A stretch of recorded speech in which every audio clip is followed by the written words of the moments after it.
कुछ कहानियां अधूरी नहीं होती। वो सिर्फ वक्त के किसी मोड़ पर रुक जाती है और जब उन्हें कोई फिर से याद करता है तो उनकी खुशबू, उनका दर्द, उनकी यादें सब कुछ वापस लौट आती है। ये कहानी है कुणाल की और उसके दिल के सबसे खूबसूरत हिस्से सिमरन की। प्यार सिर्फ होने से काफी नहीं होता। कुणाल ने आरती के साथ 4 साल बिताए। प्यार था पर वक्त नहीं था। आरती के लिए करियर ही सब कुछ बन गया था और कुणाल बस एक आदत सा रह गया। ना कॉल्स, ना मिस यू वाली बातें, और मिलने पर भी बात सिर्फ काम की होती। फिर भी कुणाल चुप रहा, सब कुछ सहता रहा, कुछ नहीं कहा। बस उसकी दुनिया का एक हिस्सा बनकर जीता रहा। साथ होते हुए भी वो दोनों अलग हो चुके थे। एक दिन बिना झगड़े, बिना अलविदा, वो रिश्ते खुद से ही दूर हो गए। कुणाल रिश्ते में था पर रिश्ते कुणाल के साथ नहीं थे। उस रात कुणाल अपने बेड पर लेटा हुआ था, हाथ में फोन, दिल में एक खालीपन। फेसबुक स्क्रॉल करते हुए बस लोग ही लोग, मुस्कुराते चेहरे, खुशियों के दिखावे। तभी एक चेहरा बार बार सामने आने लगा। पीपल यू मे नो में सिमरन, एक सिंपल सी लड़की, ना मेकअप, ना कोई फिल्टर, बस एक चांद जैसा चेहरा जिसमें सुकून बसा था, शांति थी, असलियत थी।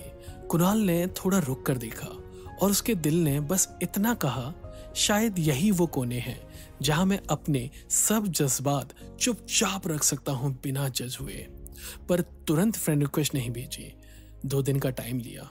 फिर एक रात करीब 10 बजे के आसपास नोटिफिकेशन आया, सिमरन हैज एक्सेप्टेड योर रिक्वेस्ट। उसने तुरंत लिखा, हाय सिमरन, और वहां से रिप्लाई आया, हे। बस पहली बार बात हुई और वो बात जैसे एक पुरानी डायरी के 2 पन्ने मिल गए हो। नजरिया मिलता था, सोच मिलती थी और एक अजीब सा सुकून मिलता था।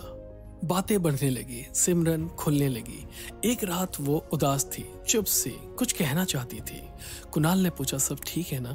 थोड़ी देर की खामोशी के बाद सिमरन बोली, मैं अतुल के साथ रिश्ते में हूँ, शादी भी तय है।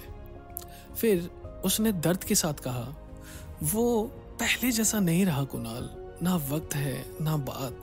टीवी, गेम, सबके लिए उसके पास टाइम है, पर मैं सिर्फ एक आदत बन गई हूँ। और फिर उसकी आंखों में एक सवाल था, आज अगर ऐसा है तो शादी के बाद क्या बचेगा?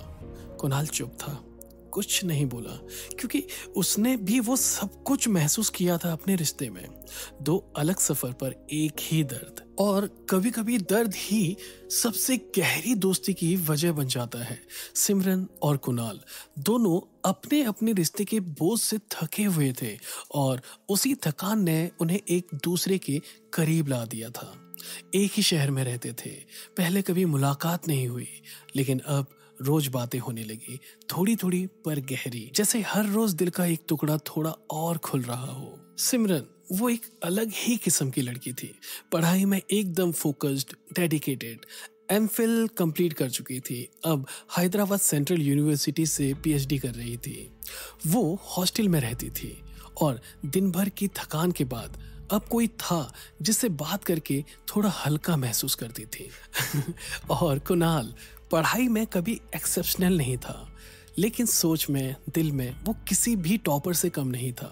सिमरन को उसके अंदाज में ही सुकून मिलता था, क्योंकि कुणाल उसे समझता था बिना किसी जजमेंट के। देर रात तक दोनों बात करते।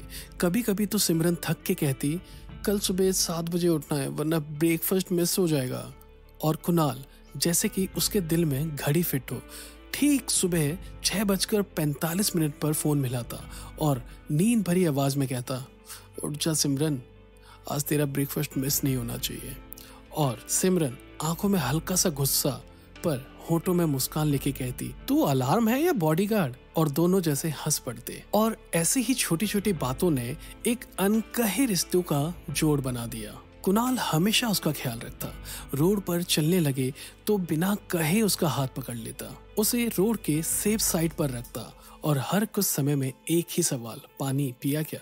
क्योंकि वो पानी बहुत कम पिया करती थी। सिमरन के लिए ये सब नया था पर दिल से अच्छा लगने लगा था। सिमरन का लास्ट सीन हमेशा कुणाल के मैसेज के बाद होता था, जैसे कोई साइलेंट कमिटमेंट हो, मैं हूँ तेरे लिए हर वक्त। सिमरन के हैंडमेड कार्ड्स, कुणाल के लिए बनाए गए छोटे छोटे गिफ्ट और एक कैमरा जिसमें तस्वीर कम यादें ज्यादा थी। वो उसे प्यार से पुचकू कहकर बुलाती थी। कभी कभी एक नया शौक दिल के रिश्तों को और गहरा कर देता है। फोटोग्राफी उनका नया जुनून बन गया था। कुणाल ने एक नया DSLR खरीदा, पर सबसे पहले वो कैमरा सिमरन के हाथों में दिया, जैसे कह रहा हो अब तो मेरी दुनिया को अपनी नजर से देख।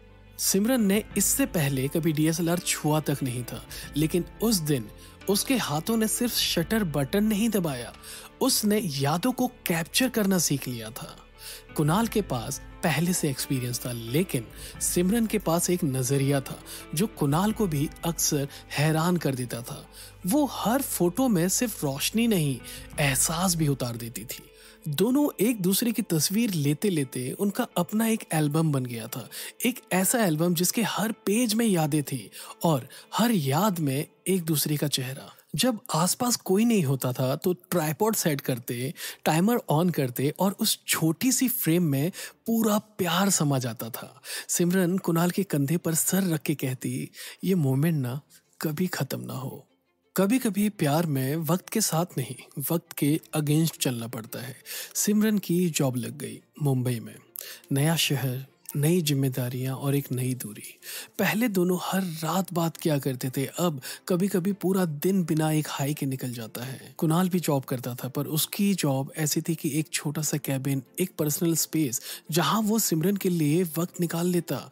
लेकिन सिमरन एक बड़े से हॉल में दर्जनों लोगों के बीच सबकी हेड होने के बावजूद भी अपने लिए एक छोटा सा प्राइवेट स्पेस नहीं बना पाती थी। फोन उठाना मुश्किल था, बात करना और भी मुश्किल। ऐसे में दोनों में झगड़े होने लगे, कभी किसी छोटी बात पर तो कभी कभी बिना वजह के। पर कुणाल हर बार समझ जाता और समझा भी लेता। लेकिन असली तूफान तब आया जब सिमरन के घर वालों ने शादी का प्रेशर बनाना शुरू किया। वो डरती थी कुणाल के बारे में घर में बताने से, क्योंकि कुणाल एक अलग कास्ट से था और उसके घर वाले इस बात को कभी भी एक्सेप्ट नहीं करते। और कभी कभी तो वो घर वालों के कहने पर शादी के लिए लड़कों से भी मिल लेती, सिर्फ उनकी खुशी के लिए। लेकिन कुणाल के लिए ये सिर्फ मिलना नहीं था, ये उसकी मोहब्बत पर सवाल था। सिमरन हमेशा कहती थी, मैं तुझे छोड़ नहीं सकती, मैं तुझसे प्यार करती हूँ, पर जब तक मैं हाँ नहीं बोलती कोई मुझे शादी के लिए मजबूर नहीं कर सकता। लेकिन कुणाल के दिल में एक डर पल पल गहरा होता गया। एक इनसिक्योरिटी ने उस प्यार की जमीन में दरार डाल दी थी। झगड़े बढ़ने लगे और दूरियां भी। कभी कभी प्यार के लिए सिर्फ हिम्मत काफी नहीं होती। सिमरन ने अपनी पूरी हिम्मत जुटाई। एक दिन अपने पेरेंट्स के सामने कुणाल का नाम ले लिया। उन्होंने पहले एक पल के लिए कुछ नहीं कहा, लेकिन फिर सिर्फ एक सेंटेंस कहा, तुझे हैदराबाद पढ़ाई के लिए भेजा था या ये सब करने के लिए? उस रात घर का माहौल एक जंग के मैदान जैसा बन गया था और सिमरन जंग में सिर्फ खुद से लड़ रही थी। सिमरन ने सब कुछ रोकर कुणाल को बताया। कुणाल ने डिसाइड किया, मैं मिलता हूँ उनसे, शायद बात बन जाए। मुंबई गया, जहाँ सिमरन का परिवार भी साथ रहता था, एक छोटी सी आशा के साथ, एक भरे दिल के साथ। छत्रपति शिवाजी टर्मिनस पर खड़ा था।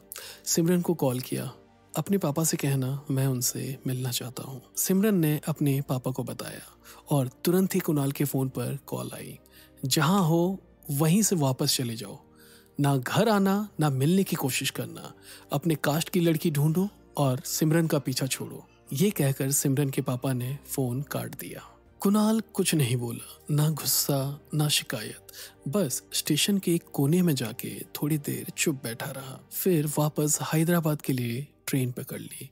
उस सफर में सिर्फ एक ही सवाल बार बार दिमाग में गूंजता रहा, क्या प्यार सच में सब कुछ नहीं होता? कुणाल और सिमरन दोनों के बीच बातें कम होने लगी। लेकिन एक दिन सिमरन का कॉल आया, कुणाल मुझे हैदराबाद आना है, यूनिवर्सिटी में कुछ पेपर सबमिट करने हैं। कुणाल के चेहरे पर जैसे एक भटकती मुस्कान आ गई। सोचा शायद कुछ पल मिल जाए, शायद सब कुछ ठीक हो जाए।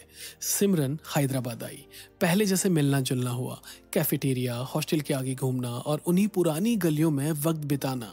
लेकिन अब सब कुछ पहले जैसा नहीं था।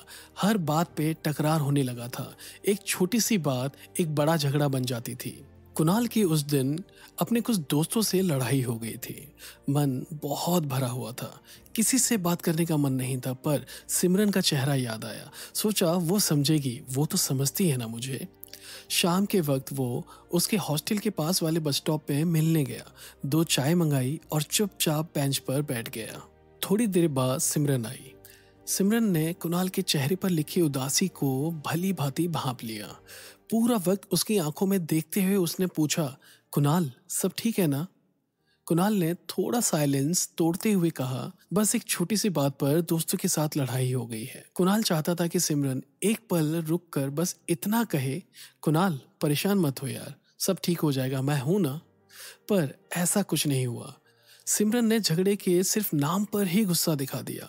उसने कुणाल के अंदर के दर्द को समझने की जगह उसे और बढ़ा दिया। कुणाल तो सुकून ढूंढने आया था सिमरन के पास, पर यह सुकून एक जंग में बदल गई। उसने सोचा था सिमरन के साथ बात करके सब संभल जाएगा, लेकिन उस दिन बातों ने सिर्फ जले पर नमक छिड़क दिया। पिछले कुछ दिनों से हर बात पे टकरार होने लगी थी। इतने झगड़े हो चुके थे कि दोनों का दिमाग अब थक चुका था और दिल वो तो कब का टूट चुका था। सिमरन गुस्से में कहती है, तू आजकल हर बात पे झगड़ा करता है कुणाल, क्या कल को मेरे साथ भी ऐसा करेगा? वही गुस्सा, वही चिल्लाना, क्या शादी के बाद मुझे भी सहना पड़ेगा? बातें और बिगड़ गई। हर लफ्ज एक नया जख्म बन गया। एक वक्त आया जब दोनों ने आंखों में आंखें डालकर नहीं, अंदर के थके हुए दिल से कह दिया, अब बस और नहीं। और इसी हार को अपना फैसला बनाकर दोनों ने तय किया कि अब इन्हें अलग हो जाना चाहिए और घर वालों की खुशी के लिए जैसा वो चाहते हैं वैसा करना चाहिए।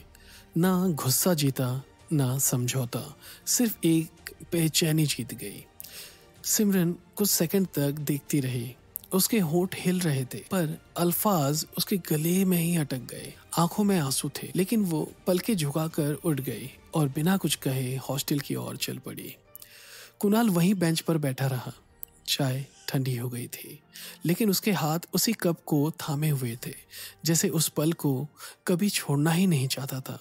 एक ठंडी हवा उसके चेहरे से टकराई और सिमरन की खुशबू ले आई। उस पल कुणाल ने जाना, प्यार सिर्फ होने से नहीं बसता, समझा जाता है, संभाला जाता है। फिर कुछ दिनों बाद सिमरन वापस मुंबई चली गई और कुणाल उस बस स्टॉप पे रोज कुछ देर जाकर बैठ जाता। वही बेंच, वही चाय, पर अब सिमरन नहीं थी।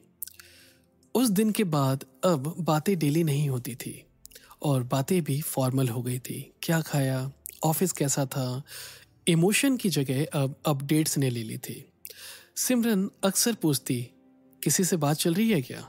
क्या कोई लड़की मिली शादी के लिए? कुणाल मुस्कुराकर टाल देता, लेकिन एक दिन वो मुस्कुराहट भी झूठ लगने लगी थी।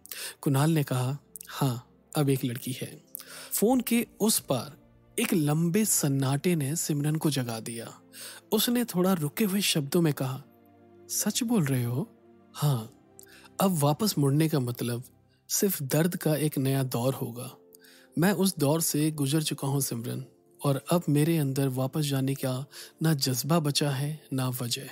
उस रात सिमरन को पहली बार समझ आया, प्यार एक जज्बा नहीं होता, एक रूह की चाह होती है। वो एक रिश्ता नहीं, एक वादा होता है जो हम अपनी जिंदगी के हर एक पल में निभाते हैं।